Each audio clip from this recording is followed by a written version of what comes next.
हरिः ओम् श्री गुरुभ्यो नमः। हरिः ओम्। ॐ पार्थाय प्रतिबोधितां भगवता नारायणेन स्वयं व्यासेन ग्रथितां पुराणमुनिना मध्ये महाभारतम् अद्वैतामृतवर्षिणीं भगवतीम् अष्टादशाध्यायिनीम् अम्ब त्वामनुसन्दधामि भगवद्गीते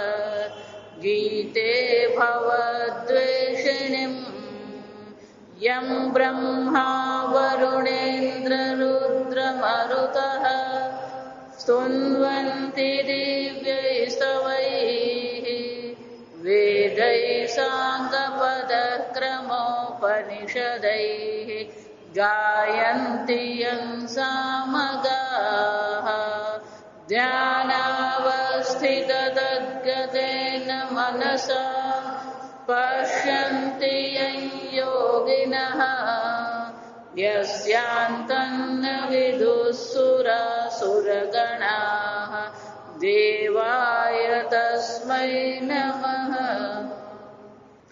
ॐ सहनाववतु सहनौ भुनक्तु सह वीर्यं करवावहै तेजस्विनावधीतमस्तु मा विद्विषावहै।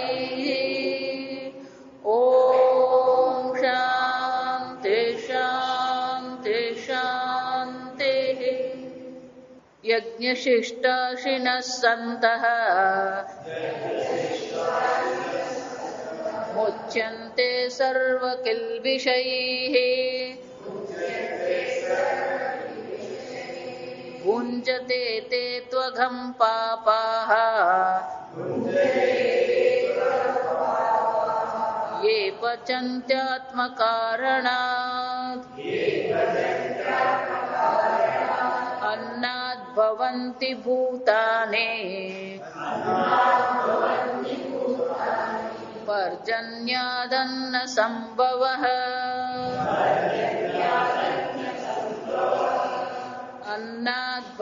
यज्ञाद् भवति पर्जन्यः यज्ञः कर्म समुद्भवः कर्म ब्रह्मोद्भवं विद्धि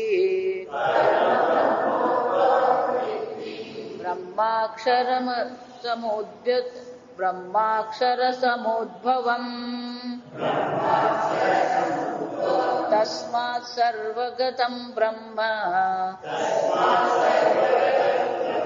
नित्यं यज्ञे प्रतिष्ठितम्।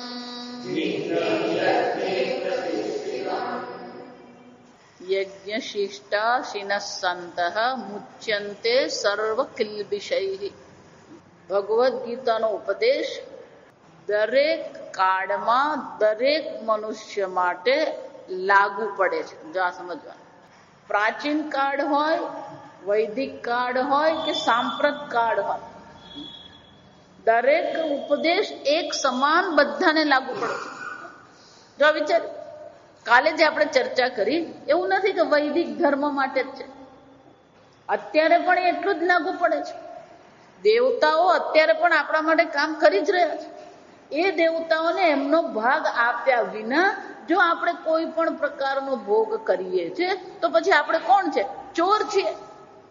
એટલું જ નહીં, પણ એને બદલે યજ્ઞ શિષ્ટા શિનઃ સંતઃ, યજ્ઞ શિષ્ટા, જો આ સમજજો. એટલે શંકરાચાર્યજી કહે છે દેવ યજ્ઞાદિ નિર્વર્ત્ય તત્શિષ્ટમ. સંભળાય પાછળ શંકરાચાર્યજી ભાષ્યમાં કહે છે દેવ યજ્ઞાદિન નિર્વર્ત્ય તત્શિષ્ટમ. નિર્વર્ત્ય એટલે કે આ દેવ આદિ દેવ યજ્ઞાદિ જે છે એ બધું કર્યા પછી. એટલે આદિનો શું થઈ ગયો? ગઈકાલે જોયું એમ બાકીના પેલા 5 યજ્ઞ થઈ જ ગયા. દેવ યજ્ઞ, ઋષિ યજ્ઞ, ભૂત યજ્ઞ, મનુષ્ય યજ્ઞ અને પિતૃયજ્ઞ. આદિ એટલે શું કરવાનું? આ 5 લઈ જ લેવા. 5 યજ્ઞ કર્યા પછી જે વધે છે એ આપણા માટે વાપરવું જોઈએ. એનો અર્થ શું થાય? પિતૃઓનો પણ ભાગ છે, દેવતાઓનો ભાગ છે, અન્ય મનુષ્યોનો પણ ભાગ છે, આ કીડી મંકોડા પશુ પક્ષીઓનો પણ એમાં ભાગ રહેલો જ છે. જો દરેકનો ભાગ કાઢ્યા પછી જ શું કરવાનું? આપણે ભોજન કરી શકીએ, આપણે ભોગ કરી શકીએ. અને તો જ શું થશે? સર્વ કિલ્બિષૈ મુચ્યન્તે, સર્વ પ્રકારના પાપમાંથી એની મુક્તિ થશે.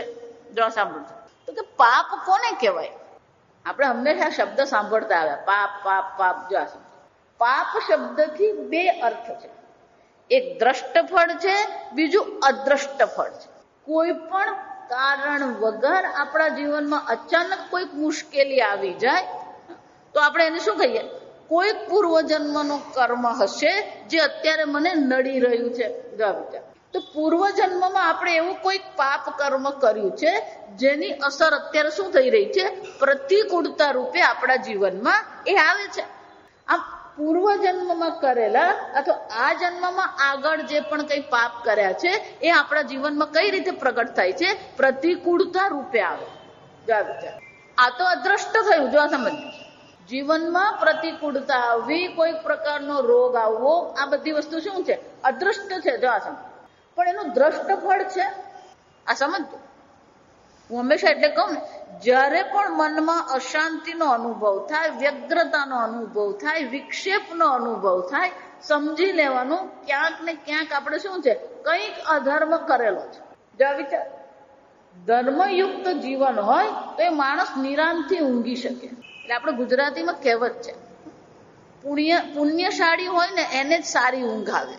મારા દાદી હતા ને, કોઈ ઊંઘતું હોય ને તો એને ઉઠાડવા જ નહીં દે. આપણે એમ કે દાદી પણ 4 વાગી ગયા, ઉઠાડો નહીં, એને ઉઠાડવા નહીં, પાપ લાગે. જો સમજ, એટલે આ પછી અમે એમાં પાપ શું લાગે? જો એનું પુણ્ય છે ને તો આટલી સરસ એને ઊંઘ આવે. એનો પુણ્યનો ભોગ એ ભોગવી રહ્યો છે, એમાં આપણે શું કરવાનું? આ પાપ આપણને જીવનમાં પ્રતિકૂળતા આપે અથવા હવે પછી કોઈક આપણને પ્રતિકૂળતામાં લઈ જઈ શકે, પણ એનું દ્રષ્ટ ફળ છે આપણા જીવન, આપણા ચિત્તમાં વ્યગ્રતા હોય, વિક્ષેપ હોય, કોઈ પ્રકારનો અસુખનો અનુભવ હોય. જો વિચારી દો, આટલો ભોગ કર્યા પછી પણ 4 દિવાલમાં રહેવા છતાં પણ આપણને શાંતિનો અનુભવ કેમ નથી થતો?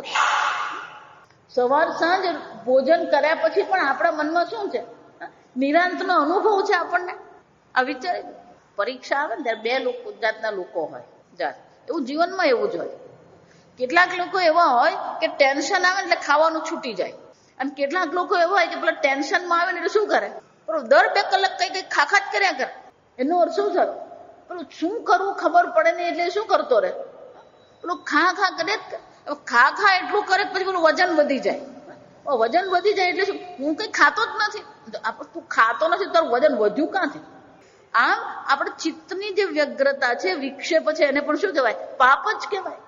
શાસ્ત્રો તો એટલે સુધી કહે છે કે આ શાસ્ત્ર અધ્યયન કરીએ છીએ, આટલું શાસ્ત્ર શ્રવણ કરીએ છીએ, અને છતાં જો ન સમજાતું હોય તો સમજી લેવાનું મનમાં કોઈક પ્રકારનું પાપ રૂપી પ્રતિકૂળતા છે, પ્રતિબંધક છે, જેને કારણે શું થાય છે? આપણે સમજી શકતા નથી. શસ્ત્રો તમને છેદી શકે એમ નથી, અગ્નિ તમને બાળી શકે એમ નથી, વાયુ તમને સૂકવી શકે એમ નથી, પાણી તમને ભીંજવી શકે એમ નથી. આ કોની ચર્ચા કરી? તમે જ છો. જો સમજ, અને છતાંય પેલી ધારી જરાક અમસ્તુ ચપ્પુ વાગ્યું તો આખો દાડો શું કરતો હોય? મને વાગ્યું, મને વાગ્યું, મને વાગ્યું. એટલે પણ તને વાગ્યું જ નથી. એ કોને વાગ્યું? શરીરને વાગ્યું છે. તું તો કોણ છે? શસ્ત્રો જેને છેદી શકે એમ છે જ નહીં. સ્પષ્ટપણે દર્શાવે છે, પણ એ આપણી બુદ્ધિમાં ઉતરતું નથી. આપણે સ્પષ્ટપણે સમજાતું નથી. કેમ નથી સમજાતું? કારણ કે આપણા મનમાં એટલો બધો વિક્ષેપ પડેલો છે, આપણા મનમાં એટલી બધી વ્યગ્રતા પડેલી છે. જો વિચાર, કેટલીક વાર એવું થાય, બહાર આમ કંઈક મૂક્યું હોય, ચોકલેટ મૂકી હોય, બટાકાવાળા મૂક્યા હોય, ગાંઠિયા મૂક્યા હોય, એટલે ઘણા એવું કે આ તો બહાર નહીં રહેવા દે, આ બહાર મૂકે ને મારથી ખવાઈ જાય. જો આ સાંભળજો, આ વાક્ય સાંભળ. આ બહાર મૂક્યા એટલે ખવાયા? અંદર પેલો વિક્ષેપ પડેલો જ છે. આ સમજવાનું. અને એટલા માટે આ પાપ એટલે ફક્ત પાપ એમ નહીં, આપણા મનમાં રહેલી જે અશાંતિ છે, આપણા મનમાં રહેલું જે અસુખ છે, અસુરક્ષા છે, વ્યગ્રતા છે, આ બધી વસ્તુ પણ શું છે? પાપ જ છે. આ સમજો, શાસ્ત્ર નથી સમજાતું એ પણ શું છે? પાપ જ છે. આપણા જ પાપ આપણને નડી રહ્યા છે. અને એટલે અહીંયા આગળ ભગવાન કહે છે સર્વ કિલ્બિષયઃ નો અર્થ શું થયો? આવા સર્વ પ્રકારના બહારની દ્રષ્ટિએ પ્રતિકૂળતા જેને કહીએ, આંતરિક રીતે આપણે જેને પ્રતિકૂળતા કહીએ, આ સર્વ પ્રકારના પાપમાંથી એની શું થઈ જાય છે? મુક્તિ થઈ જાય છે. મુચ્યન્તે સર્વ કિલ્બિષયઃ. અને એટલા માટે શંકરાચાર્યજી શું કહે છે? ફક્ત આ પંચસૂના 5 જ પ્રકારના પાપ છે એમ નહીં. પછી આગળ શું કે છે? પ્રમાદ કૃત હિંસાદિ જનિતૈઃ પાપૈઃ. આ પેલું બીજા પ્રકારનું પાપ છે. પ્રમાદ કૃત. પ્રમાદ એટલે અસાવધાનતા. જો હું વારંવાર કહું છું ને, ભૂલી જવું, ખોટું થવું, ચાલતા ચાલતા 2 જગ્યાએ ઠોકાવું, જો આ વિચાર, આ બધાને શું કહેવામાં આવે? અસાવધાનતા કહેવાય, પ્રમાદ કહેવામાં. તમો ગુણ જે છે એના 3 ગુણ છે. તમો ગુણના શું છે? 3 ગુણ છે. નિદ્રા, આળસ અને પ્રમાદ. નિદ્રા, આળસ અને પ્રમાદ.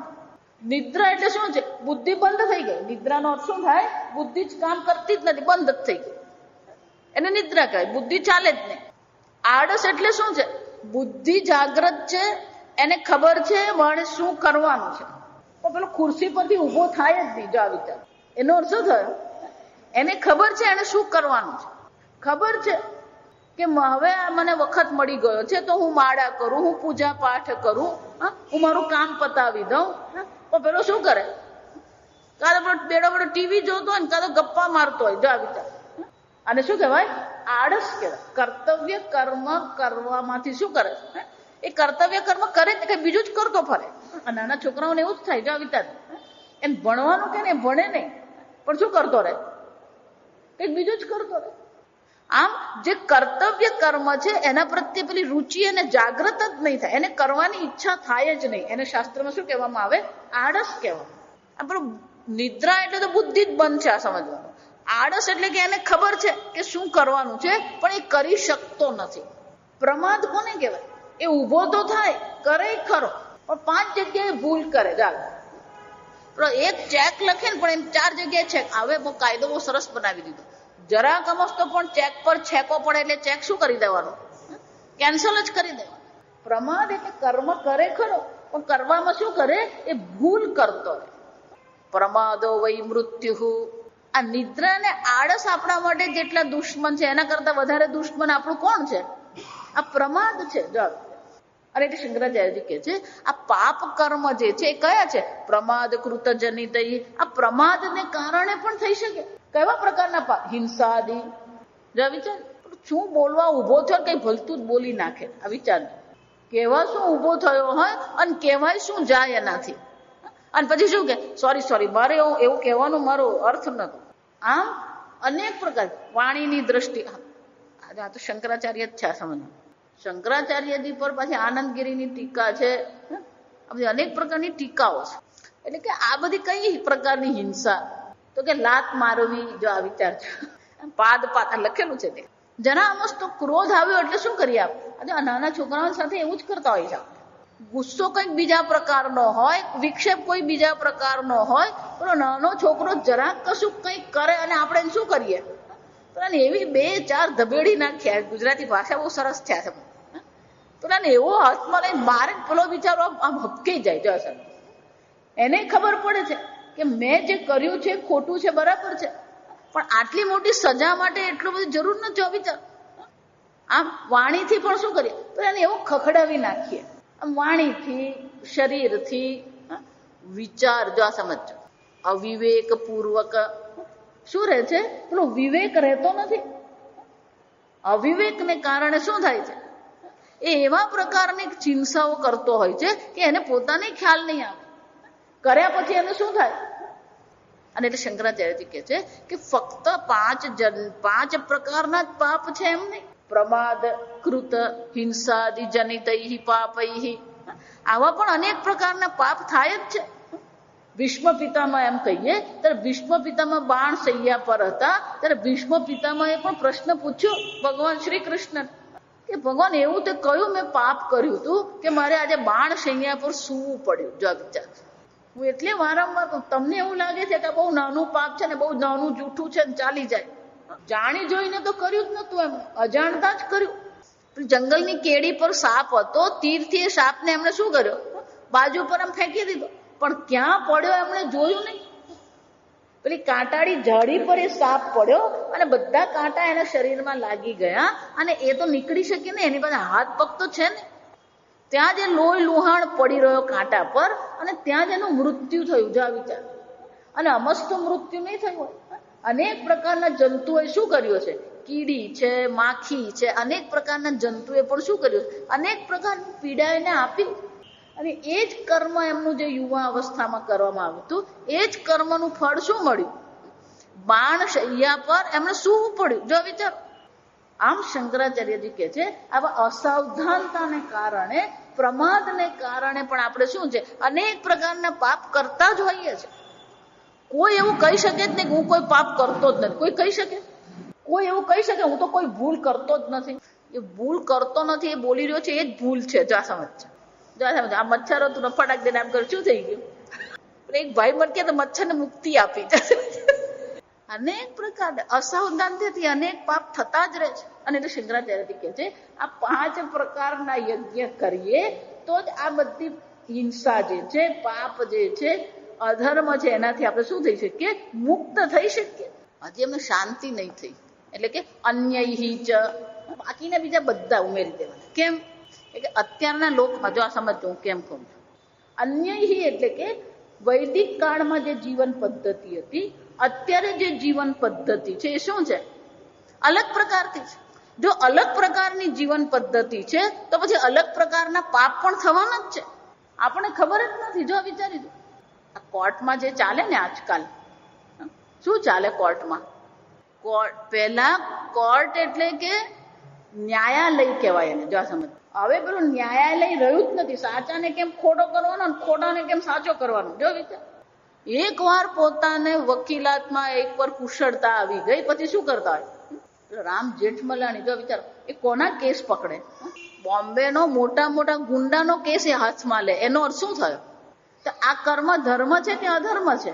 હિંસા કરનારને તમે શું કરી રહ્યા છો? બચાવવાનો પ્રયત્ન કરો છો. આ અનેક પ્રકારથી છે અધર્મ. ભાગવતમાં બહુ સુંદર કીધું છે કે કળિયુગમાં જેને તમે ધર્મ કહો છો એ ખરેખર ધર્મ છે જ નહીં, અધર્મ જ છે. યજ્ઞ પણ એ કરશે, પણ યજ્ઞ શાના માટે? એને ભગવાનમાં શ્રદ્ધા છે એવું નથી. પેલો મંદિરમાં જાય તો એ શું કરતો? પૂજારી શું કરતો હોય? એ પૂજા કરતો હોય ને પેલો શેઠ આવે ને એટલે ભગવાનને કંઈક બેસો, પેલો શેઠ આવ્યો, જરાક શેઠની આગતા સ્વાગતા કરે પછી તમારી આગતા સ્વાગતા કરું. એનો અર્થ શું થયો? ઈશ્વરની તમે અવગણના કરી તો એ પણ શું થઈ ગયું? પાપ જ થયું. જો સમજ, કોઈ માળા કરી રહ્યું છે, કોઈ જપ કરી રહ્યું છે, કોઈ શાસ્ત્ર અધ્યયન કરી રહ્યું છે અને પેલો બાજુવાળો જોરથી મોટું પેલું સ્પીકર ચાલુ કરી દે. બિચારો આમે બિચારાથી માળા થતી હોય નહીં, માંડ કે કરે એટલે શું કરતો હોય? માળા લઈને બેઠો હોય અને માંડ બિચારો 25 સુધી તો માળકા ફેરવે નહીં એટલે બાજુવાળો શું કરી દે? પેલું એવું ઢમ ચાલુ કરી દે. તો અન્ય જે, જ્યાં સમજો, આને કહેવાય અન્ય જે ધર્મ કાર્ય કરી રહ્યો છે એ ધર્મ કાર્ય કરનારમાં આપણે શું કરીએ છીએ? વિક્ષેપ ઉભો કરીએ છીએ. આ પ્રવચન ચાલતું હોય ને પેલો બધાની વચ્ચે જઈને પછી કંઈક કરી આવે. તો પ્રવચન જયારે ચાલી રહ્યું હોય તો પ્રવચનની વચ્ચે જઈને આપણે કંઈક બીજું કરીએ તો એ પણ શું થયું? વિક્ષેપ કર્યો. જો આ બધા અન્યહીનો અર્થ શું થાય? આવા અનેક પ્રકારના પાપ છે. આ બધા પાપથી પણ આપણને શું થઈ શકે? 5 પ્રકારના યજ્ઞ જો રોજ કરવામાં આવે તો આ 5 પ્રકારથી કરેલા યજ્ઞને કારણે આપણે રોજ બરોજના જીવનમાં જીવન જીવવા માટે પણ જે આપણે પાપ કરી રહ્યા છે, હિંસા કરી રહ્યા છે, એનાથી આપણને શું થશે? મુક્તિ મળશે. પણ જો નહીં કર્યું, જો આ સમજ, એટલે બીજી પંક્તિમાં બહુ સુંદર કહે છે, યે તો આત્મમ ભરય, જે બસ પોતાને જ સમજો. પૈસો મારો પરમેશ્વર, આ વાક્ય બહુ મજાનું છે. પૈસો મારો પરમેશ્વર, છોકરા મારા શાલિગ્રામ, બૈરી મારી ગુરુ, પૂજા કોની કરું? એનો અર્થ શું થાય? આત્મમ ભરાય. શંકરાચાર્યજી કહે છે બસ પોતાનું જ આત્મમ ભરાય એટલે કે શું છે? મારું પેટ ભરાવું, મને ખાવાનું મળ્યું કે નહીં, મને ઊંઘવાનું મળ્યું કે નહીં, મને ભોગ મળ્યો, બીજાનું જે થવાનું એ થાય. એટલે શંકરાચાર્યજી કહે છે આ પ્રકારથી ભુંજતે તે અઘમ પાપા યે પચંતી આત્મકારણ, જે પોતાના સ્વાર્થ માટે જ જીવે છે. મારું બધું થવું જોઈએ. ઘણા લોકો એવા હોય, એટલા બધા સ્વાર્થી, આત્મકારણે સ્વાર્થી, એનું બધું હચવાવું જોઈએ. મારા કપડા બરાબર જોઈએ, મારું ખાવાનું બરાબર જોઈએ, મારી ગાડી બરાબર. એ પોતાનું શું કરતો હોય? એને સ્વકેન્દ્રી વ્યક્તિ કહેવાય. હંમેશા એ પોતાનો જ વિચાર કરે, મારું બધું બરાબર, તારું જે થવાનું જ થાય. અરે ભગવાન કે છે, આમ જે ફક્ત પોતાનો જ વિચાર કરીને બેઠો છે, પોતાનો જ ભોગની ચિંતા કરે છે, પોતાના જ આનંદનો વિચાર કરે છે, બાજુવાળાને શું થશે કઈ નહીં. જો વિચારી તો એ શું કે છે? ભુંજતે તે અઘમ પાપાહ.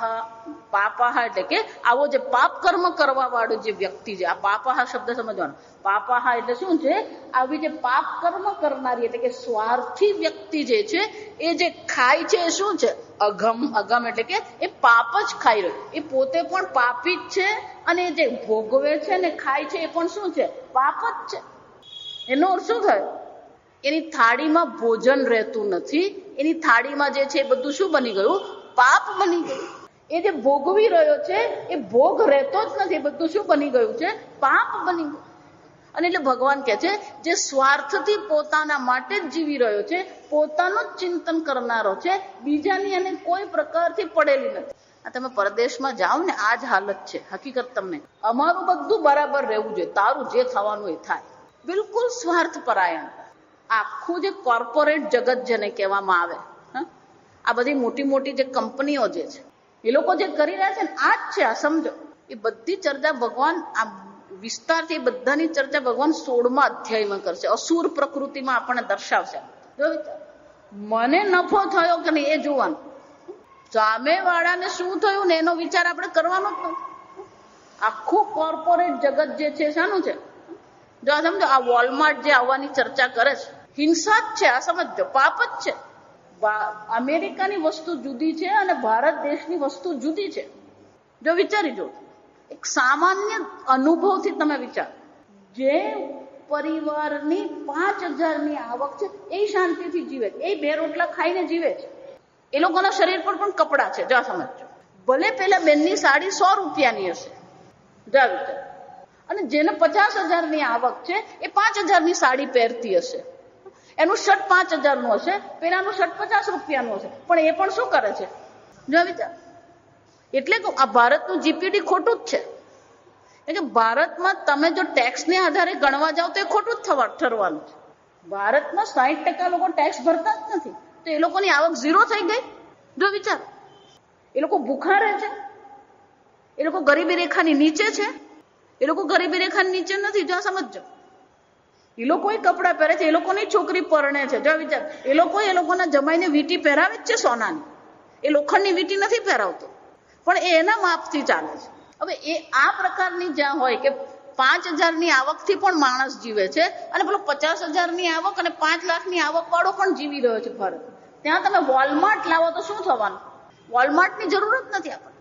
જો વોલમાર્ટ આવી જશે તો પછી આપણા કરિયાણા જે છે શું કરવાના? આ ટોપલાવાળી શાકવાળી શું કરવાની? એ લોકોનો દેશ છે, એ લોકોનો પોતાનો દેશ છે ને, એ લોકોને આ દેશ નાગરિક છે, તો એ લોકોને આ દેશમાં પણ શું છે? રહેવાની શું છે?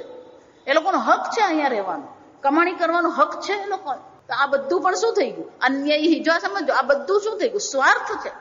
અમેરિકામાં હમણાં ગયા વર્ષે એક કાયદો કાઢ્યો. જો વિચાર સાંભળજો, આ બધી મોટેલ હોય ને એમાં સ્વિમિંગ પુલ હોય. આપણે પણ હોટેલમાં જઈએ તો હોટેલમાં શું હોય? પેલો સ્વિમિંગ પુલ હોય. એટલે હવે એ લોકોએ કાયદો કાઢ્યો કે સ્વિમિંગ પુલ એવો હોવો જોઈએ કે જેમાં જે વિકલાંગ જે છે એ પણ અંદર ઉતરી શકે એવી તમારે વ્યવસ્થા કરવાની. અને એ વ્યવસ્થા કરવાની એટલે એ લોકોને $5,000 ખર્ચો થાય. આ વિચારી જજો. અને એની મોટેલમાં કેટલા વિકલાંગ આવવાના મને કહો? વર્ષમાં 5 વિકલાંગ આવતા હોય, અને એને માટે થઈને કાયદો કાઢ્યો. એનો અર્થ શું થયો? જેણે આ પ્રકારની કોઈ મશીન બનાવ્યું હશે કે જે આવા પ્રકારનું બનાવ્યું કે જેને કારણે પેલો વિકલાંગ પણ ઉતરી શકે, એ મશીન વેચવા માટે એને શું કર્યું? આ જેટલા પણ અમેરિકાએ યુદ્ધ કરેલા છે એ યુદ્ધમાં એને દેશ સાથે કોઈ લાગતું પડતું જ નથી. આ હકીકત તમને કહું. એ લોકો જાત જાતના અનેક પ્રકારના અસ્ત્રો શસ્ત્રો બનાવે છે. એ અસ્ત્રો શસ્ત્રોના પ્રયોગ કરવા માટે શું કરે છે? મારું પેટ ભરાવવું જોઈએ, અમે શાંતિથી રહીએ. અને એટલે ભગવાન અહીંયા કહી રહ્યા છે કે જે પોતાને માટે જ વિચારે છે, જે પોતાનું જ કરીને બેઠો છે. જો હવે આ બધું ઓછું થઈ ગયું. મને યાદ છે મોહલ્લામાં રહેતા હોઈએ ને એને વાટકી વ્યવહાર કહેવાય. વાટકી વ્યવહાર એટલે શું? મારા ઘરમાં જો શેરો બનાવ્યો હોય તો આજુબાજુના 4 ઘરે શું કરીએ આપણે? પેલા છોકરાને જ કહીએ જા માસીને ત્યાં આપજે. અને એ પણ પછી ખાલી વાટકી નહીં મોકલે. જા સમજજો, કંઈ જ નહીં હોય તો શું કરવાનું? પેલા વઘારેલા મમરા પણ શું કરે? આપણી સંસ્કૃતિ છે. આ સમજજો. મારું જ હું કરું, મેં શેરો ખાધો ને બાજુના ઘરમાં સુગંધ ગઈ એટલે શું કરવાનું? મોકલવાનું. એને ખબર પડી ગઈ કે તમારા ઘરમાં શીરો બની ગયો, અને શીરો બની ગયો શું કરવાનું? મોકલવાનું. અને એટલે ભગવાન બહુ સ્પષ્ટપણે કહે છે જે પોતાનો જ વિચાર કરીને બેઠો છે એ પચંતી આ ફક્ત ખાવાની દ્રષ્ટિએ નથી. આ સમજજો. એટલે મેં તમને કહું કે અસ્ત્ર શસ્ત્રની દ્રષ્ટિએ વિચારીએ, આર્થિક પરિસ્થિતિની દ્રષ્ટિએ વિચારીએ. આ કોકોકોલા કંપની શું છે? હિંસા છે. આ વિચાર. એમાં પણ એ લોકો પેલું પેસ્ટિસાઇડ ને એવું નાખે છે, પણ એ લોકોએ પોતાનું સ્ટાન્ડર્ડ રાખેલું છે. એટલે એ લોકોએ જ એવો નિયમ બનાવ્યો કે આટલા પ્રમાણમાં પેસ્ટિસાઇડ નાખી શકાય. જજ તો કોણે બનાવ્યો નિયમ? અને આપણે ગાંડા લોકો છે. આપણે શું કરતા હોઈએ?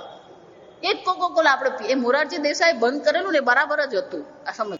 મોરારજી દેસાઈ વડાપ્રધાન બન્યા ત્યારે પહેલું કામ એમણે શું કરેલું? આ બધી પેપ્સી કોક જે છે બધું શું કરી દીધું? એમણે બંધ કરી દીધું. અને આપણો દેશ નહીં. આ સમજો, આ ઇઝરાયલ ને એ લોકો કોઈ કોકાકોલા લેતું નથી. ત્યાં બધા દેશોમાં તમે જઈને જુઓ ત્યાં કઈ તમને કોક ને પેપ્સી જોવા નહીં મળે.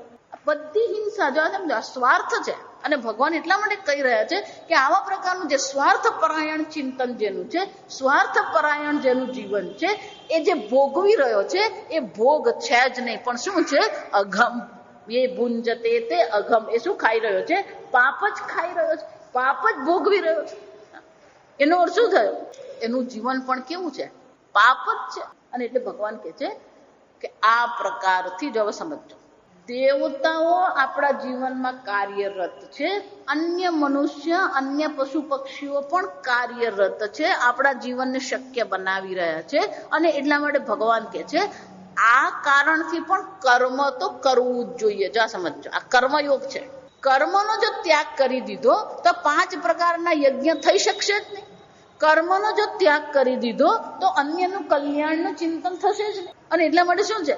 કર્મનો ત્યાગ કરવાની અર્જુન આવશ્યકતા છે જ નહીં. આમ આ ચોથું કારણ ભગવાને આપણને કહ્યું કે દેવ પૂજનમ કરવાની જરૂર છે અને જીવનમાં અધર્મથી છૂટવાની જરૂર છે. અને એટલા માટે કર્મનો ત્યાગ આવશ્યક છે જ. હવે 5મું કારણ ભગવાન શરૂ કરે. ઈતશ્ચ. જો આ સમજ, આ શંકરાચાર્યજી લખે ને ઈતશ્ચ. ઈતશ્ચ એટલે કે આ કારણથી પણ. જો આ સમજ, અધિકૃતેન કર્મ કર્તવ્યમ. આ કારણથી પણ કર્મ તો શું છે? અવશ્ય કરવું જોઈએ. જગત ચક્ર પ્રવૃત્તિ હેતુ હિ કર્મ. આ કર્મ કયું છે? જગત ચક્ર પ્રવૃત્તિ કથમિતિ ઉચ્યતે. આપણે સ્કૂલમાં ભણ્યા હતા ને, શાળામાં હતા ને ત્યારે આપણે ભણ્યા. જો આ સમજો, જળ ચક્ર. જો આ વિચાર, જળ ચક્ર એટલે શું છે? આ પૃથ્વી પર કોઈ વધારાનું પાણી હોતું નથી. જે પાણી છે એ શું થતું રહે છે? દરિયામાં જે પાણી છે એ વરાળ બનીને વાદળ બને, એ વાદળ વરસીને વરસાદ રૂપે આવે, એ જ પાણી પાછું શું થાય છે? આને જળ ચક્ર કહેવામાં આવે. એવી જ રીતે પેલું પ્રાણવાયુનું ચક્ર છે. આપણે પ્રાણવાયુ લઈએ છીએ, અંગારવાયુ કાઢીએ છીએ. પેલી વનસ્પતિ અંગારવાયુ લે છે અને શું કરે છે? પ્રાણવાયુ કાઢે. જો સમજો, તો આ જગત જે છે એમાં આ બધી વસ્તુ શું થાય છે? આ જગત ચક્ર પ્રવૃત્તિ. શંકરાચાર્ય શબ્દ કયો વાપરે છે? જગત ચક્ર પ્રવૃત્તિ. આ એક પ્રકારની જગતમાં પ્રવૃત્તિ થઈ રહી છે. આ બહુ સમજવા, બહુ અદભુત છે આ વસ્તુ. એટલે મેં આગળ કહ્યું કે ભલે ભગવાન એ કાળમાં આપણને કહી ગયા, પણ સાંપ્રત કાળમાં પણ એ શું છે? એટલું જ, અને રેલેવન્ટ કહેવાય. અંગ્રેજીમાં શું કહેવાય? રેલેવન્ટ. એટલું જ પ્રાસંગિક વસ્તુ છે. કે શંકરાચાર્યજી કહે છે જગત ચક્ર પ્રવૃત્તિ. આ જગત ચાલી રહ્યું છે અને એ કેવું છે? એ ચક્ર છે. જો આ વિચાર, ફક્ત પ્રાણવાયુ ચક્ર એમ નહીં વિચારતા. એટલે ભગવાન અહીંયા આપણે બહુ સુંદર દર્શાવી રહ્યા છે. આ ચક્ર કોને કહેવાય? જો સાંભળ, પૈંડું એમ આપણે કહીએ ને, એને ચક્ર કહેવાય સંસ્કૃત. તો સાયકલનું જયારે પૈંડું એમ કહીએ તો એ સાયકલનું પૈંડું જે છે એ કોને કારણે ટકેલું છે? એને આરા કહીએ આપણે. એને કારણે શું છે? એ ટકી રહ્યું છે. એમ આ જગત ચક્ર એટલે કે આ જગતની જે પ્રવૃત્તિ છે એ કોને કારણે ટકી રહી છે? તો કે આ પ્રકારથી આ જગત ચક્ર ચાલી રહ્યું છે. એટલે કે આ જગતમાં એક વ્યવસ્થા છે. જગત ચક્ર એટલે શું છે? આ જગતમાં એક વ્યવસ્થા છે અને એ વ્યવસ્થા બહુ અદ્ભુત છે. અને ભગવાને આ જે જગતમાં વ્યવસ્થા બનાવી એને સંવાદિતા કહેવાય. એને શું કહેવામાં આવે? સંવાદિતા, હાર્મની એને કહેવાય અંગ્રેજી. આ જગતમાં એક સંવાદિતા છે. જો વિચારી લો, સૂર્ય એના સમયે ઉગે છે, સૂર્ય એના સમયે આથમે છે. તમે અહીંયા દરિયા કિનારે જ રહો છો, ભરતી પણ શું કેવી છે? ભરતી પણ એના સમયે થાય જ છે. ઓટ પણ શું થવાનું? એના સમય જ છે. ઠંડી પડી, જાન્યુઆરી આવશે એટલે આંબા પર શું થવાનું? મોર બેસવાનું જ છે. વસંત ઋતુ આવી એટલે બધા ફૂલ ખીલવાના જ છે. પશુ જુઓ, પક્ષીઓ જુઓ, આ બધા એક સંવાદિતાથી જીવી રહ્યા છે. સંપૂર્ણ જગત આપણે જોઈએ તો પૂર્ણતઃ સંવાદિત છે. આ સાંભળજો, હાર્મની એને કહેવાય, વ્યવસ્થા એને કહેવાય. અને એને માટે શબ્દ કયો વાપરવામાં આવ્યો? જગત ચક્ર પ્રવૃત્તિ. ધારો કે પેલું એન્જિન હોય, આ પહેલાનું આપણું પેલું કોલસાનું એન્જિન આવતું ને, ત્યાં સામે કોલસાના એન્જિનમાં શું હતું? પેલું એક મોટું પૈંડું હોય, પછી પેલું એક નાનું પૈંડું હોય, અને મોટા પૈંડામાં પાછળ શું હોય? પેલું પિસ્ટન કહેવાય એને. એ પિસ્ટન શું કરે? આગળ પાછળ થાય અને એને કારણે શું થતું હોય? પેલું પૈંડું ફરે. તો એન્જિન એક વ્યવસ્થા છે. એન્જિન પણ શું છે? એક વ્યવસ્થા છે, એક ગોઠવણ છે. વ્યવસ્થા એટલે શું છે? એક ગોઠવણ, રચના છે, ગોઠવણ. જો આપણે અનેક શબ્દો બોલી શકાય. રચના છે, ગોઠવણ છે, વ્યવસ્થા છે, સંવાદિતા છે. આ સમજ. પિસ્ટન આગળ પાછળ થતું એટલે એન્જિન શું થાય? આગળ જાય.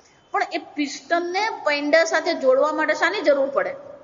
પેલો બોલ્ટ અને નટની જરૂર પડે. હવે પિસ્ટન આમ આગળ પાછળ તો પેલો બોલ્ટ શું થયેલો હોય? તો બરાબર આમ ટાઈટ થઈને બેઠો. એટલે પેલો પિસ્ટન જે છે એ હવાર પડે ને એટલે પેલા બોલ્ટ ને કે તું આળસુ છે, તું બેસી રહે છે, હું જો કેટલું કામ કરું છું. કોઈ પણ માણસ હોય ને એને કોઈ પણ વ્યક્તિ 5 વાર કહે ને એટલે મગજમાં શું થઈ જાય? વાત તો સાચી છે કે હું તો બેસી જ રહું છું ને પિસ્ટન શું કરતો રહેશે? એટલે બોલ્ટ ને એમ થયું કે વાત તો તારી સાચી કે હું બેસી જ રહું, ચાલ હું કંઈક કામ કરું. એટલે બોલ્ટે કામ કરવું એટલે એને ફરવાનું હોય, એનું કામ બીજું કઈ હોય નહીં. એટલે આમ ફરવાનો પ્રયત્ન કર્યો ને તો પેલું ફરી નહીં શક્યો. એટલે બોલ્ટે શું કર્યું? આમ ફર્યો ને પેલો ઢીલો જ થયો. એટલે એને એમ થયું જો હું કામ કરું. એટલે શું થયું? એ ગોળ ગોળ ફરવા, ગોળ ગોળ બોલ્ટ ફરવા માંડ્યો. શું થશે? બોલ્ટ નીકળી ગયો તો પિસ્ટનની શું હાલત થશે? એન્જિનના, એને પૂર્જા કહીએ આપણે ગુજરાતી. સ્પેર પાર્ટ્સ છે એને આપણે ગુજરાતી શું કહેવાય? પૂર્જા. આ બધું ગુજરાતી ભૂલાઈ ચાલ્યું. એ કેટલાય શબ્દો જે છે બધા કેવા થઈ ગયા? એ બધા ડિક્શનરીમાં જ રહી ગયા. આ બધા શબ્દો જે છે ડિક્શનરીમાં છે, આપણા વ્યવહારમાં તો રહ્યા જ નથી. પેલો 70-80 વર્ષના બા હોય ને, આમ ભણ્યા નહીં હોય ને, ABCD નહીં આવડતી, પણ એ બધા અંગ્રેજી શબ્દો જ વાપરતા હોય. બહુ પ્રોબ્લેમ છે. એક બા આવી તો બા દાદા હતા ઉંમરવાળા, જો સમજ હાસ્યાસ્પદ જ લાગ્યા. સમજો, 2 જણા અંગ્રેજી કશું કઈ આવડે નહીં. એટલે પછી બા દાદા મળે ને પગે લાગ્યા. બાને હું ઓળખું, બાપ દાદાને ઓળખું નહીં, બાપાને હું ઓળખું નહીં. જો સમજો, આ મારા હસબન્ડ છે. આમ શું છે? આ મારા હસબન્ડ છે. આ મારી પત્ની છે એવું કોઈ બોલે જ નહીં, મારી વાઈફ છે. તો પત્ની બોલે શું થઈ જાય? એમ આ કોઈ પણ વસ્તુ હોય ને એના જે નાના નાના ભાગ હોય, સ્પેર પાર્ટ, એને પૂર્જા કહેવાય. એને શું કહેવાય? પૂર્જા. અંગ ઉપાંગ, આપણે બીજો અર્થ લેવો તો શું થાય? અંગ ઉપાંગ. આ કોઈ પણ વસ્તુ હોય એના અનેક અંગ ઉપાંગો હોય અને દરેક અંગ ઉપાંગનું એક સ્થાન છે અને એનું કર્મ છે. જા સાંભળજો, દરેક અંગ ઉપાંગનું શું છે? એક સ્થાન છે અને એનું કર્મ છે. એના સિવાયનું જો બીજું સ્થાન એને આપવામાં આવે અથવા એના સિવાયનું બીજું કર્મ જો એને આપવામાં આવે તો શું થઈ જાય? એને જ નુકસાન થાય એમ નહીં, પણ જે સંપૂર્ણ રચના છે એ પણ શું થઈ જાય? ભાંગી પડે. જો વિચારો, આ તમારું શરીર પણ એક એન્જિન છે. શરીર પણ શું છે? એક મશીન છે. આંખ એની જગ્યાએ છે, કાન એની જગ્યાએ છે, નાક છે, પેટ છે, હૃદય જે છે, એટલે અંગ્રેજીમાં એવું કહેવાય left heart is a right heart. જા સમજ, હૃદય હંમેશા કઈ બાજુ હોય? ડાબી બાજુ જ હોય. તો ડાબી બાજુ હૃદય છે એના સ્થાને બરાબર જ છે. મગજ અહીંયા છે એ પણ શું છે? એ બરાબર જ છે. અને મગજે જે કામ કરવાનું છે એ મગજ જ કરી શકે અને હૃદયે જે કામ કરવાનું એ શું છે? એ હૃદય જ કરે. એટલે આપણે ગુજરાતીમાં કહેવત છે, જેનું કામ તે જે કરે ભરવાડ પર પાટ ફરે. દરેકનો પોતાની એક આવડત છે, પોતાનું જ્ઞાન છે, પોતાની બુદ્ધિ છે, પોતાની સમજ છે, અને એના પ્રમાણે જેને શું કરવાનું એનું કામ કરતા જ રહેવાનું. આ કહેવતની પાછળ વાર્તા છે. પેલો એક ભરવાડનો છોકરો હતો અને એક ઘાંચી હતો. જો સમજ, ઘાંચીની પેલી ઘાણી હોય, ઘાણી તેલ કાઢે. જો સમજ, પેલો ભરવાડ અને બંને જણા મિત્ર, એટલે એમના બે દીકરાઓ, બંને જણા દીકરા પણ શું હતા, મિત્ર હતા. પણ બંને મોટા થઈ ગયા. એ મોટા થયા એટલે પેલો જે ઘાંચી હતો એને શું કર્યું, પેલાને ઘાણી પર બેસાડવાનું શરૂ કર્યું કે ચાલ હવે તું સંભાળ. એમ પેલો ભરવાડ હતો એને પણ એના છોકરાને શું કીધું, ચાલ હવે તું ગાય ચરાવવા જા. એટલે પેલો ભરવાડનો છોકરો જે છે એ શું કરે, રોજ સવાર પડે એટલે ગાય ચરાવવા નીકળે. એ જુએ કે પેલો ઘાંચીનો છોકરો જે એનો મિત્ર છે એ શું કરે છે, એને પેલો ઘાણી પર શું કરવાનું હોય, પેલો બળદ જે ચાલતો હોય એને પાટિયા પર એને શું કરવાનું હોય, એને બેસવાનું હોય ત્યાં. જા સમજ. એટલે પેલું ભરવાડને છોકરાને એવું લાગે આને કેવું સારું છે, પાટિયા પર નિરાંતે બેહી રહેવાનું, પેલો બળદ ચાલ્યા કરે, અને મારે આ બધું ગાય ચરાવવા જવાનું, ગાય ક્યાં જતી રહે ને એને પાછી ભેગી કરવાની, પાછું લઈ આવવાનું. હવે આ પેલો જે બેઠો બેઠો શું વિચારે, આ મારે અહીંયા હું બેહી રહેવાનું, એને કરતા પેલાને કેવું આમ રખડવાનું મળે, જોવાનું મળે, ફરવાનું મળે. જા સમજો. એટલે રોજ બંને એકબીજાને જોતા રહે અને એકબીજાને શું કરે, આને કહેવાય પારકે ભાણે મોટો લાડુ. જા સમજો. એટલે ભરવાડના દીકરાને એમ થાય કે આનું કામ સારું છે, અને ઘાંચીના દીકરાને એમ થાય કે શું છે, આનું કામ સારું છે. એટલે સાંજ પડે પાછા બંને જણા મળે ખરા, વાતચીત કરે. એટલે બંને જણા એકબીજાના વખાણ, એટલે તારે બહુ મજા નહીં, આમ જંગલમાં રખડવાનું મળે ને મજા આવે ને. એટલે અરે હું રખડવાનું યાર, તને બહુ શાંતિ છે, આ બેસી રહેવાનું. એટલે પછી બે જણાએ નક્કી કર્યું કે આપણે શું કરીએ, એક્સચેન્જ, શું કહેવાય એને, એક્સચેન્જ ઓફર. જો આ સમજ. એટલે બે જણાએ શું કર્યું, એક્સચેન્જ ઓફર. એટલે પેલા નક્કી કર્યું કે હું ગાય લઈને આવું ને તું ચરાવવા જજે, હું શું કરીશ, અહીંયા તારી ગાણી પર બેસીશ. પેલો ગાય ચરાવવા ગયો ને એને તો મજા, સાંભળજો કેમ, એને તો જોવાનું મળે ને મજા આવી ગઈ એને. પેલો જે ઘાણી પર બેઠો 1 કલાક તો બરાબર ચાલ્યું. જો આ સમજ. હવે રખડવાની આદત પડી ગઈ અને પછી એને બેસાડે એટલે શું થવાનું, એટલે બેઠો હતો ને પછી એને ઝૂકવું શરૂ થયું. એક વાર જોકો આવ્યો પછી આમ જાગીને પાછો બેઠો, વળી પાછું જોકો, વળી પાછો જાય. ત્રીજી વાર જોકો આવ્યો ને એટલે ગબડ્યો ને એના પરથી પાછું શું થયું, એટલા માટે કહેવત શું પડી ગઈ, જેનું કામ તે જે કરે ભરવાડ પરથી પાટ ફરે. જાશે. એનો અર્થ શું થાય, ભગવાને દરેકને શરીર આપ્યું છે, બુદ્ધિ આપી છે, ક્ષમતા આપી જ છે, પણ દરેકે શું કરવાનું છે, પોતપોતાના ક્ષેત્રમાં રહીને, પોતપોતાના સ્થાનમાં રહીને, પોતપોતાના કર્તવ્ય કર્મનું પાલન કરવાનું જ છે. કોઈને એમાંથી શું છે, જો અહીંયા જ આપણી સંસ્કૃતિ અલગ પડે. પરદેશનો ધર્મ પંથ જે છે એવું શીખવે છે કે ભગવાને, આ જો આ સાંભળજો વાક્ય બરાબર, તમને બધાને એમ લાગે સર્વધર્મ સમાન, કોઈ સર્વધર્મ સમાન નથી. આ સમજજો. એ લોકોના ધર્મશાસ્ત્રમાં સ્પષ્ટપણે લખેલું છે કે ભગવાનને સૃષ્ટિમાં મનુષ્ય શ્રેષ્ઠ પ્રાણી છે, અને આ સંપૂર્ણ જગત ભગવાને મનુષ્યના ભોગ માટે બનાવ્યું છે. જો આ વિચાર, એનો અર્થ શું થયો, હું ભોગતા છું અને આ જગત શું છે, ભોગ્ય છે. એ તો ભગવાન કહી જ ગયા આગળ, યે પચંતી આત્મકારણાત ભુંજતે તે અઘમ પાપા. એટલે એ લોકોની એ જે પદ્ધતિ અથવા જો ઉપદેશ છે એ તો શું છે, આપણા માટે તો છે જ નહીં. જો સમજ, એ લોકો એમ જ માને છે કે આ જગત, એને કહેવાય જગત is for the human consumption, એને અંગ્રેજીમાં કહેવાય. આ જગત કોને માટે છે, માણસને ભોગવવા માટે બને. એનો અર્થ શું થયો, મારે આ જગતમાં કંઈ કરવાની જરૂર નથી, મારે તો શું કરવાનું હોય, ખાધું પીધું ને લહેર કરી. જો વિચાર. પણ એવું છે ખરું, જગતથી તમે બહાર કે અન્ય નથી. જેમ પેલો બોલ્ટ હોય કે પિસ્ટન હોય, એ પણ આખા જગતનું એક અંગ જે છે, એમ તમે પણ આખા જગતમાં શું છે, you are not the consumer, you are the contributor. જા સમજો. આ 3 શ્લોક દ્વારા ભગવાન અદ્ભુત વાત કરી રહ્યા છે. તમારે ફક્ત ભોગવવાનું જ છે એમ નથી, તમારે આ જગતમાં તમારો ફાળો પણ નોંધાવવાનો છે. તમારે તમારા સ્થાન પર રહીને તમારું કામ અવશ્ય કરવાનું છે. પણ જે સ્થાન પર જે છે, જો સાંભળજો બરાબર, શ્લોક પછી ભણીશું આપણે. બોલ્ટ જ્યારે એના સ્થાન પર છે તો બોલ્ટને ખબર છે એને શું કરવાનું છે. પિસ્ટન એના સ્થાન પર છે, પિસ્ટનને ખબર છે એને શું કરવાનું. હૃદય અહીંયા છે, હૃદયને ખબર છે એને શું કરવાનું છે. આમ દરેક પોતપોતાના સ્થાન પર છે અને દરેકને ખબર છે કે એને શું કરવાનું. સૂર્યને પોતાનું કર્તવ્ય ખબર છે, ચંદ્રને પોતાનું કર્તવ્ય ખબર છે, વાયુને પોતાનું કર્તવ્ય ખબર છે, દરિયાને પોતાનું કર્તવ્ય ખબર છે, પૃથ્વીને પોતાનું કર્તવ્ય ખબર છે, પશુ અને પક્ષીઓને પણ શું છે, દરેકને પોતાનું કર્તવ્ય કર્મ શું છે બહુ સ્પષ્ટ છે. કોઈને કોઈ પ્રકારથી ગૂંચવણ છે જ નહીં. આ સમજો. પણ એક માણસ જ છે, એ હંમેશા પૂછતો જ ફરતો હોય હું શું કરું. હંમેશા એના મનમાં પ્રશ્ન મારે શું કરવું જોઈએ. તો પશુ પક્ષીઓ જે છે આ જગતમાં જે ભૂત ભૌતિક જે છે એને માટે તો ભગવાને આયોજન કરી જ રાખ્યું છે, પૂર્વ આયોજિત છે. સિંહ કેવી રીતે જીવવાનું છે એ સિંહને શું કર્યું છે, ભગવાને પ્રોગ્રામ કરી જ દીધો છે. ગાયે કેવી રીતે જીવવાનું છે ભગવાને ગાયના મગજમાં શું કરી દીધું છે, એ પ્રોગ્રામ મૂકી જ દીધો છે. એટલે ગાય પોતાની રીતે જ જીવે છે, સિંહ પોતાની રીતે જ જીવે છે. સમજો. એક માણસ જ છે, એ હંમેશા આ જ પ્રશ્ન હોય એનો, હું શું કરું અથવા ન કરું તો ચાલે કે નહીં.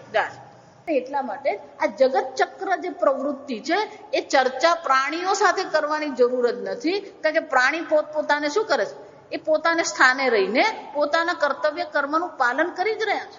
પણ એક માણસ છે જે શું કરી રહ્યો છે, જો વિચારી જો, એને જે કરવાનું છે એ કરતો જ નથી, કે ભલતું જ કરતો ફરતો એ. વિચારી આ મનુષ્ય શરીર મળ્યું, મનુષ્ય શરીરમાં આપણને સ્વતંત્ર સંકલ્પ શક્તિ મળી. એનો અર્થ શું થયો, અન્ય સર્વ પ્રાણીઓનો તો પ્રોગ્રામ જે છે પૂર્વ આયોજન તો કોણે કરી દીધું, કુદરતી રીતે એમનું પૂર્વ આયોજન થઈ ગયું છે. એટલે એ તો એની રીતે જ જીવી રહ્યા છે. કીડી કીડીનું જ કામ કરે છે. કીડી ક્યારે એવું વિચાર નહીં કરે કે હું હાથી જેવું કરું, અને હાથી ક્યારે એવું વિચાર નહીં કરે કે હું પશુઓની જેમ પક્ષીઓની જેમ ઉડું. એ તો એને પોતાની રીતે જ કરી રહ્યા છે. પણ એક માણસ જ છે, એને જે કરવાનું છે એ કરતો નથી, અને જે નથી કરવાનું એ શું કરતો રહે છે. એનો અર્થ શું થયો, પશુ પક્ષીઓની દ્રષ્ટિએ વિચારીએ, ગ્રહ નક્ષત્રની દ્રષ્ટિએ વિચારીએ, પંચમહાભૂતની દ્રષ્ટિએ વિચારીએ તો બધી વ્યવસ્થા બરાબર.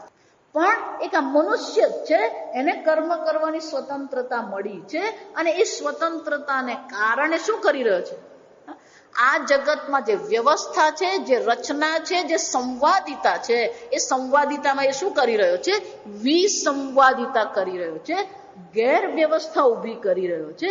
અનેક પ્રકારથી શું કરે, જો વિચાર, પ્રદૂષણ આજે જે ચાલી રહ્યું છે, જેને કારણે આપણે મુશ્કેલીમાં મુકાઈ ગયા છે, એ પ્રદૂષણ કોણે કર્યું, પશુ પક્ષીઓએ કર્યું.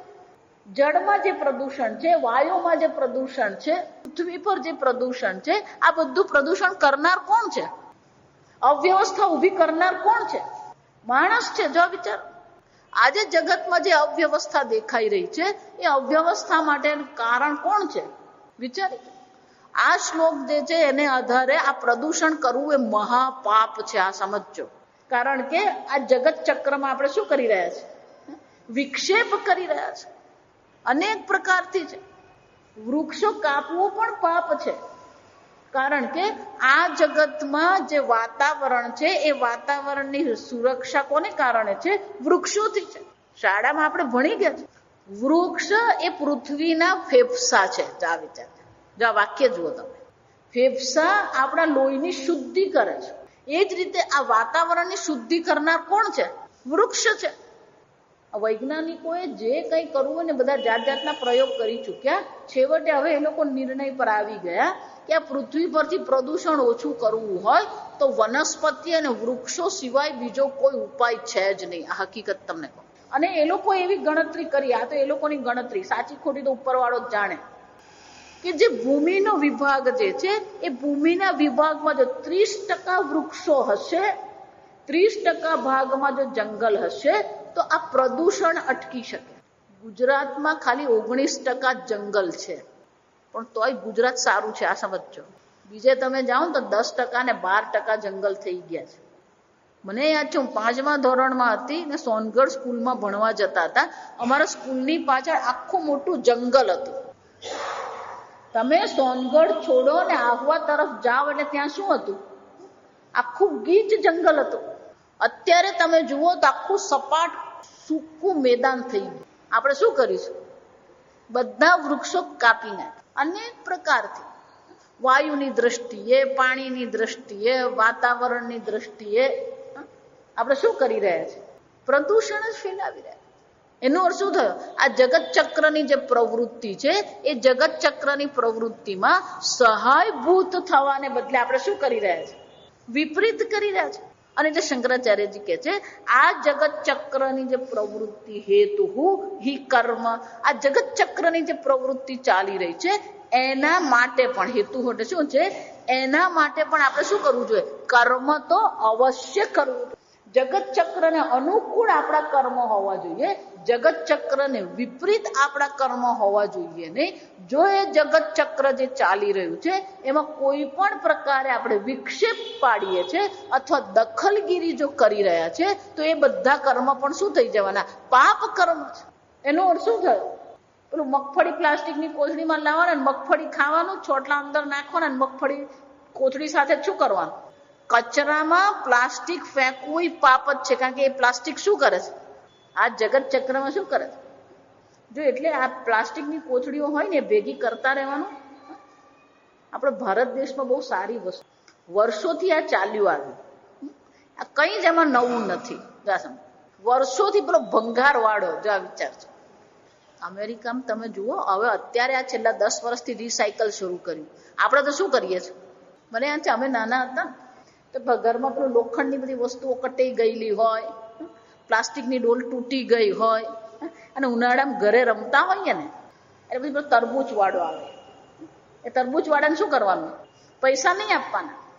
જો વિચાર, તમે બધા એવી રીતે તરબૂચ ખાધું જ હશે કે આપણી જે ડોલ હોય કે પેલા લોખંડનું તૂટેલું હોય એના વજનને બરાબર એ શું કરે? આપણને તરબૂચ આપે.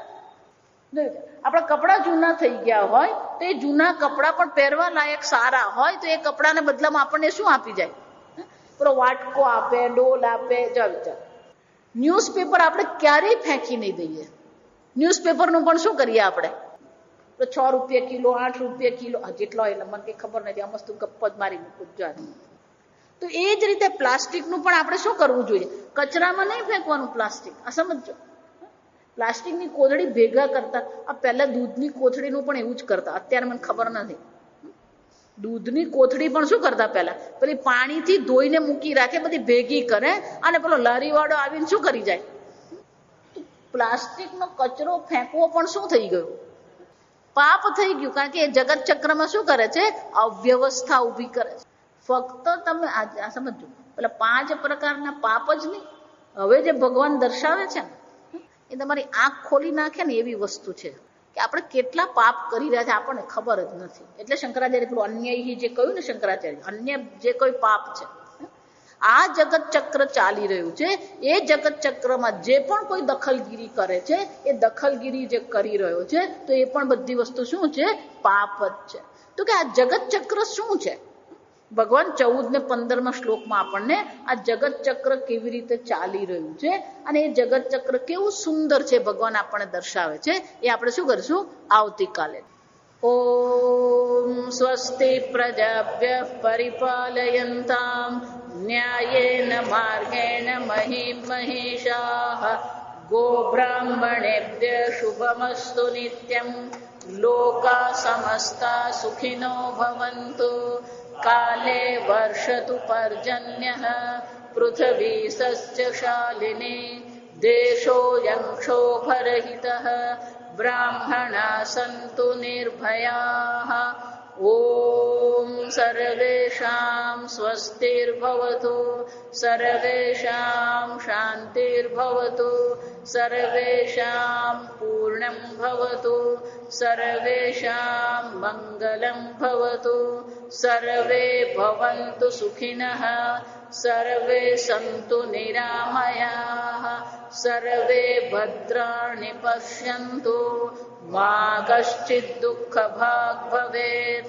અસતો મા સદ્ગમય, તમસો મા જ્યોતિર્ગમય, મૃત્યોર્મા અમૃતંગમય. ઓમ પૂર્ણમદઃ પૂર્ણમિદં પૂર્ણાત પૂર્ણમુદચ્યતે પૂર્ણસ્ય પૂર્ણમાદાય पूर्णमेवावशिष्यते। ॐ शान्ति शान्ति शान्तिः। हरिः